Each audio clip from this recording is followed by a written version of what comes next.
So the next topic is demystifying IP, so intellectual property, because it can really be a value driver for startups and help them grow, especially in the deep tech space. But the question is, how can it not just be a legal formality, right? Just requesting the IP, but really use it as the next step. In which part of the life cycle do you have to think about that? How do investors talk and think about IP? And where do they look for it? And how do they overcome some of the challenges that are related to IP?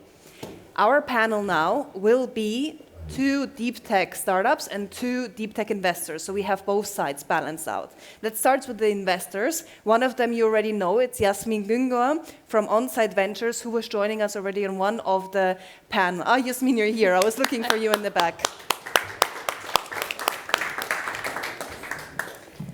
Julia Wagner, someone that you haven't heard before, is from Positone Ventures. Please, Julia, join us. A big applause. Hi. And then we're going towards our 2 startups. One, you've also heard before, because it's Lignovations. So it's Martin Miltner, CEO and CTO, and you've heard them pitch before, but you haven't seen Martin. So please, Martin. Thank you. And the second startup is Michael Meyer, founder Silana, also a deep tech startup. Welcome. Thank you. And the moderator and also sponsor of now this session is Tanja Spending-Wimmer, Head of Business Unit Entrepreneurship at AWS. Tanja, the session is yours. Let's welcome her. Ah, on this side. You know, this time I was expecting them from other directions. Thank you very much for the introduction, and I first of all have to apologize for my hoarse voice, but that's why I got a mic, so I hope everybody can still hear me. And we also brought 2 additional guests, so let me introduce also 2 experts from AWS, 2 colleagues, Angela Siegling, IP expert, and Karl Schiller, deep tech expert. Yeah, good afternoon, everybody. I'm glad to be here. My name is Tanja Spendling-Wimmer, as I was already introduced. And today we are at the crossroad between ambition and investment. And so we have here investors as well as startups. And both of them are holding pieces of a big puzzle that we need to create a great future. And that's the reason why we also brought in some experts, because we as AWS are supporting, on the one hand, the startups, and on the other hand, the investors. And a very big ingredient to make it happen is intellectual property. And that's what we will talk about right now. But let us give another big applause to the audience and the speakers, please. So I would like to start first with the startups. Hello, Martin. Hello, Michael. Hi. Could you please briefly introduce yourself? So just a minor pitch. And what are you doing? Would you like to start? Yeah, sure. So Michael Meyer from Silana Automated Fashion Production, and we fully automate the sewing process to nearshore garment production. And basically what we do is make a T-shirt made in Austria at cheaper prices than made in China, and nearshore the whole garment industry to make it more sustainable in every aspect. Thank you, Martin. So what's your core technology? I'm CEO and CTO at Lignovations. We are a 3-year-old spin-off of Vienna University of Technology, and we are active in the field of advanced biomaterials. To be more concrete, we provide active ingredients with high-value functions like UV protection, antioxidative potential, hydrophobization, emulsification to really a huge bunch of industrial and consumer products who need that functionalities. And the most cool thing about it is that it is made, all is made out of wood residues. So Martin, when we stay with your company, so what are the biggest challenges when it comes to protecting your intellectual property as a deep tech startup? It is important. I think this is out of any question. What makes it difficult is, I think, 2 dimensions. The one is time and the other is volume. So when it comes for timing of a filing of a patent, for example, of course you don't want to be late, because nothing can be worse than a competitor that rules you out completely. You lose your FTO and your USP, in fact. But you also do not want to be early, because you have just an idea of the invention. You don't have enough knowledge about what are the important parameters, what is not so important. And typically, a very early filed patent is weak, with maybe broad claims that are cut down immediately so during the granting of the patent. So this is important, finding the right time.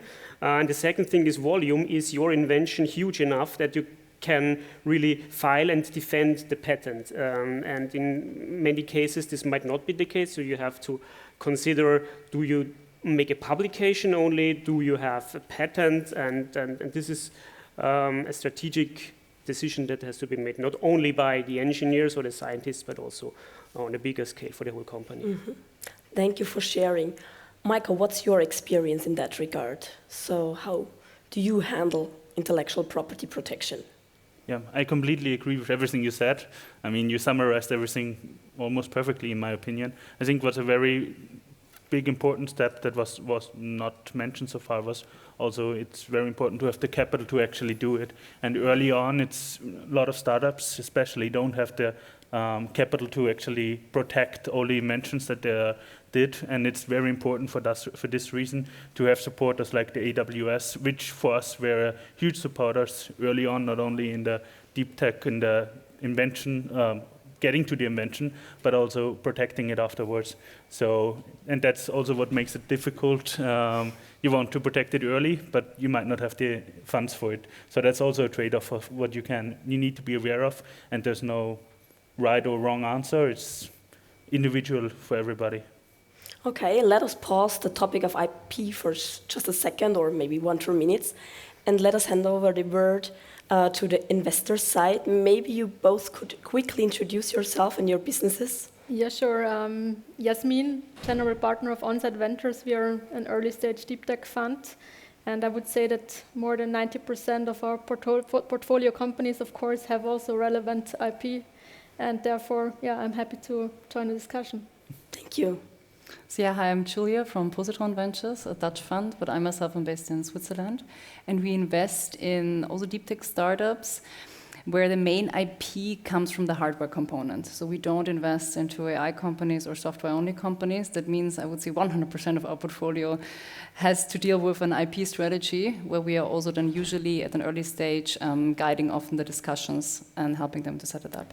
So IP plays obviously a quite important role when you value a deep tech startup, but how do you do it, Julia? So I mean, for us, I think it's even one of the key points of a startup, because we need it in two regards. In the one way, we need the IP defensibility, kind of making sure that in our case, the scientific breakthrough that the scientists want to commercialize is also defensible, that a competitor cannot just copy it. And then in the one way is also the differentiation. So usually in our due diligence process, we also look at the patents, we look at the competitors, we look at also how was the patent filed, what is the plan there, are there other patents in the pipeline. Then also related to that with the technical roadmap, it usually dictates the technical roadmap as well as also the fundraising strategy, like the two founders said. So there we are always making sure that it also aligns with the plans of the startups. And in our case, the founders are always PhDs and postdocs or professors from universities. That means often there's also a lot of education to be done. What is the best strategy? Also getting a grant, for example, where the IP then goes to the university versus getting VC capital, and you can file the patent yourself. So these are kind of some aspects that we're looking at. Then, of course, in this regard, over the lifetime of a startup, we look at other patents, so that maybe that are not filed by the founders themselves, but also key patents that are crucial for the development or market expansion, and then also, of course, potential exit paths. So if the company goes south, then it's, of course, also super valuable to look at that as well. Thank you very much. Yasmin, is that similar at your company, or how do you assess the patents or the IP portfolio for startup?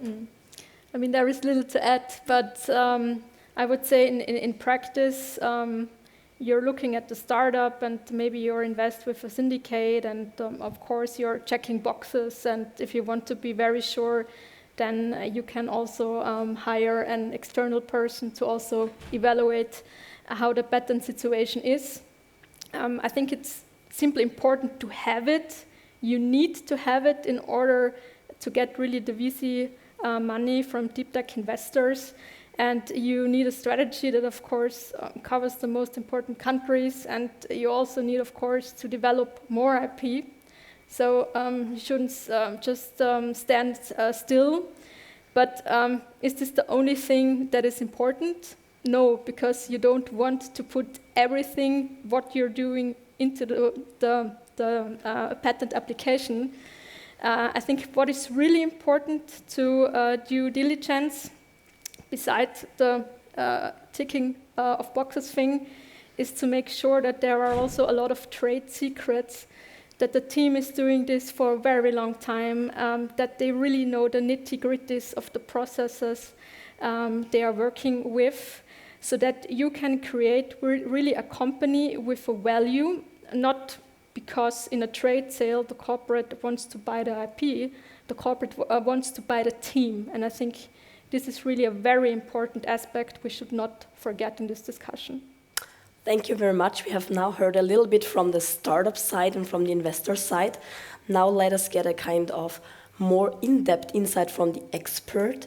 Angela, could you just give a little bit of an insight how we are supporting startups and investors when it comes to intellectual property, and what kind of mistakes have we actually already seen? Now it sounds like everyone is doing it quite perfectly right here, but maybe there are also some mistakes that could happen in that regard. Yeah, so those are our perfect companies sitting here. But maybe I turn around. I'm from the IP department from AWS, and we are in charge of working with all the companies that we invest into, that we support in their innovations, because it's important if you give money to innovations, then you should protect your innovation. In other words, if you start a business with a business model, then analyze the business model, then you develop a business strategy, and align with the business strategy, it needs an IP strategy. And that's it. and this is where some companies are not aware to look for their competitors' IP. They don't do proper state-of-the-art searches before starting research and development. This is what also researchers don't do at universities from time to time. And this is what we want to make them aware and help them to do those analyses to get a proper view on their landscape, where they are located. And then I just put out three parts that are of more and more importance for us. It needs a strategy. And as you nicely said, it's not only about patents. It's about being aware of your own copyright, of your own trade secret. You have to implement a system to manage your trade secrets, which is more complex than companies usually think. And it's exclusive supplier chains, exclusive customer relationships, and this is reflecting the IP strategy. I give you an example. About 15 years ago, I had the chance to talk to a CEO of Bender-Made Systems. This is a company that produced marvelous ELISA assays, very important for corona analysis, for instance. And I asked, because they've had bunch of assays, a Viennese company on the market, and they were top in quality and worldwide known. And all research organizations in biology, they bought their assays. And I asked the CEO, Schaude, how much patents do you have? Do you have for each of the assays a patent? He said, no, I don't waste my money for making lots of patents for all the bunch of assays that we have developed.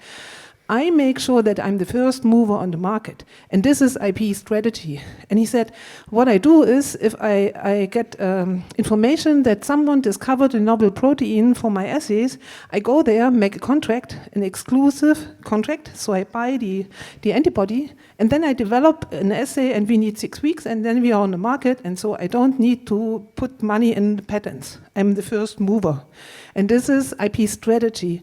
And what I wanted to point out, if you have thought of a good IP strategy that is aligned with your business model, then for any incoming decision, you have a strategy that you can stick on. It provides direction.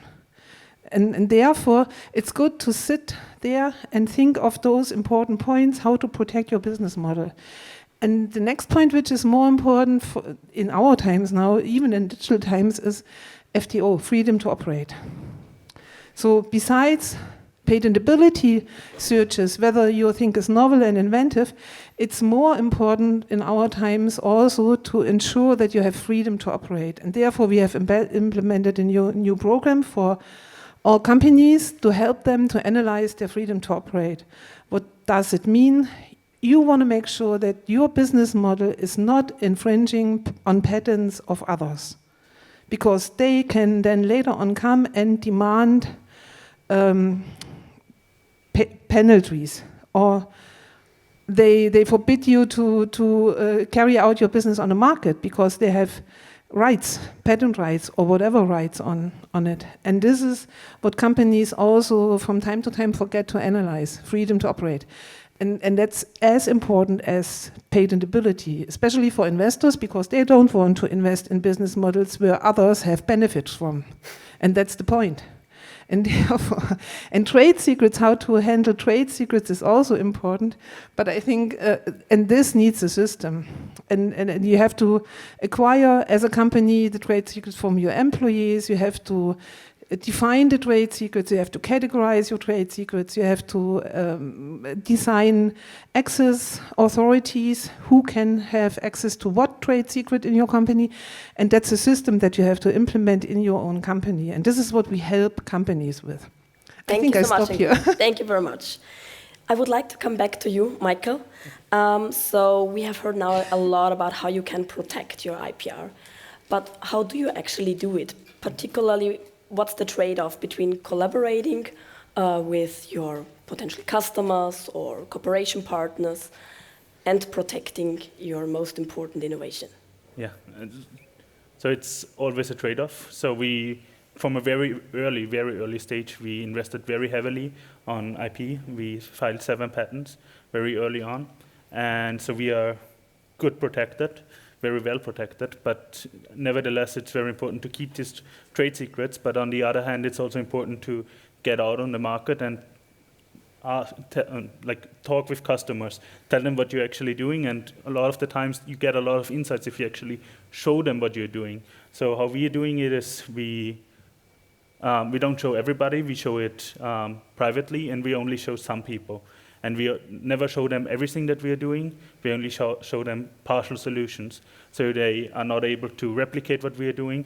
And what's very important also to say is a lot of the times, these companies don't actually have the time, money, or ambition to actually copy what you're doing.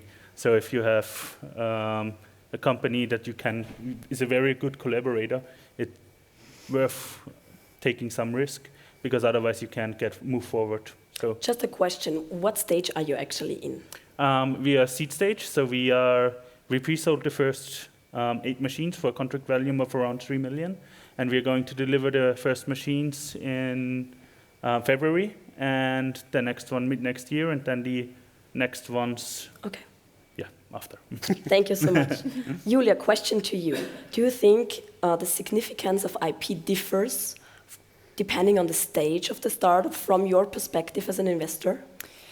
It depends on the startup, I would say. I think in general, especially in the beginning, usually the IP strategy dictates a lot of other strategies around the business model, the customers, etc. But I think also at later stages, what I've observed, it's still important, especially when it's about market expansion, entering new markets, also being more defensible for other businesses. So for me, I see that it's undervalued in the beginning, where it's very crucial. But the significance for us, at least in our investments in the hardware space, does not really change over time. Okay. Martin, question to you. So we have heard that it might be different from stage to stage or company to company. Do you think that deep tech startups in general, as you are, have more difficulties protecting their IP, or is it a different story compared to others? I think definitely that it's more important because as a deep tech startup or deep tech company, you identify yourself to a large extent by your technology and your IP. When you're 1 out of 100, then maybe it's not so important when you go with the crowd. But as a deep tech, definitely it is much more important and very specially and often very cost intensive. We also heard that already to cover the whole markets, to have an overview of what is happening with the competitors, maybe with your customers, do the reverse engineer what you do, whatever. So you really have to spend a lot of efforts to keep track what is happening out there with the IP, and of course to always, and this has also been mentioned, to always develop further. So now we have an IP, or we have filed a patent, now we're safe. This is not happening. So you need to progress and you need to be fast on the market. This is the ahead of being of your competitors being ahead. This is crucial. Yeah. So we as AWS have a lot of experience actually with deep tech startups, as we're doing funding for them over 20 years. And I brought a colleague with me, Karl Schiller, who is in charge for that program for a quite long time. But we don't want to look back, we want to look into the future. Could you maybe give us a quick outlook where deep tech is heading to? Well, thank you, Tanya. Yeah, where is deep tech heading to? Currently, we have a sort of crisis situation around, and it has become quite difficult at the moment for startups to get the follow-up funding. But startups with strong IP position are doing much better there. So it's really, as was already said on the panel, strong IP position is really important. What we will see, I mean, it's hard for me to look into the future like for everybody else here. I would expect that the startup funding that we do and that is done in the European Union will help the ecosystem a lot, and it will also provide sort of a funnel for private investors that go into that deep tech companies. And well, what will be the future? It's really hard to say. I think from the technology side, we will see some clearance in the AI field. So I think there will be some fog will go away from the AI area. There will be a strong position on security, for sure, IT security, post-quantum security, post-quantum cryptography. There will be technology to be seen, and also for sure green tech is a large area. And everything is easier, and you get the follow-up funding much easier if you have a clear IP position there. Thank you, Charlie, for sharing that with us. And I want to go now for a last question to you, Yasmin, maybe summing it up already for us. So what would you actually suggest a startup to do when it comes to protecting IP, that it's attractive for you as an investor? Yeah, I mean, I think it's pretty crystal clear what you need to do, because there are many good IP lawyers and so on and so forth, and experts that can help you get this thing done. Of course, it can cost a lot of money, so probably you don't start with the best strategy from the beginning, and you have also the university you need to deal with. And I think what is a bottleneck also in the process of spinning out the company or then getting an investment is also what the university wants for the IP. But I think if you are coming from a leading edge research group with really cool professors, they know how IP things work. What I believe is more important is the funnel. Do we need to patent everything? Is everything important enough? Because you say that there will be some sort of consolidation in the market. I see this as well, but we have seen, had many people from European institutions here today what they're planning. They want to give even more budget to investing in startups, investing in deep tech. So I don't think we need to be pessimistic. I think if we have the right funnel and if we have the cutting edge people, the IP shouldn't be the problem. Thank you very much for actually summing it up. I just want to mention 3 more things for the finish line. So I think what we have learned today is if you don't protect your innovation, it will fade. It won't be your innovation anymore, but maybe someone else won't know innovation anymore. Secondly, it's actually even more important for deep tech startups to take care of their intellectual property. And third, it's not only the topic of the startups to protect, but it's also the topic of the investors to take care. So it's a joint effort that we have to take, and I think that's a good thing to take away from today's panel discussion. And thank you very much for listening, and thank you very much for discussing.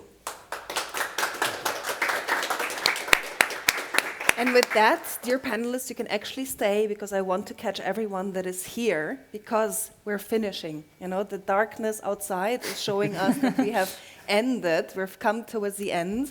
And since everyone that is still here, you're a little bit of in luck, even though if you haven't heard all the sessions, I'll make a little bit of a wrap up for you. So what happened on the market stage today? So first, we ended around deep tech. And we started with deep tech. In the beginning of the day, we had pitches with one of them sitting here as well. Then we talked about a lot of these EIB, EIC, EIT, you know, from Kevin Lanahan. We heard also from speakers like Angelo Nuzzo, who really told us what are some of these EIX and how can we use public and private funds to really join them together, be it as investors, but also as startups, for instance, using them to de-risk at the beginning, using also the public side, and getting a better valuation and even more thorough due diligence in order for them to catch better private investors. So that was that part. A lot was talked about democratizing private investments in the private equity space.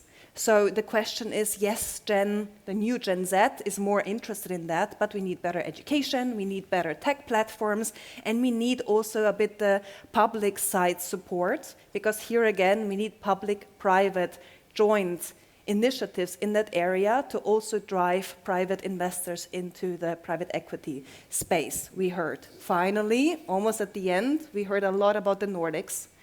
Some takeaways are they are hard workers. The work ethic is very strong, so they are one of those doers that are always trying, but not only flat hierarchy. And Ambassador Markovic told us greater gender equality, especially in the Nordics, also helps to actually drive this area forward.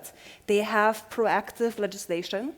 And finally, if we need to really wrap all of this up, it's about Europe.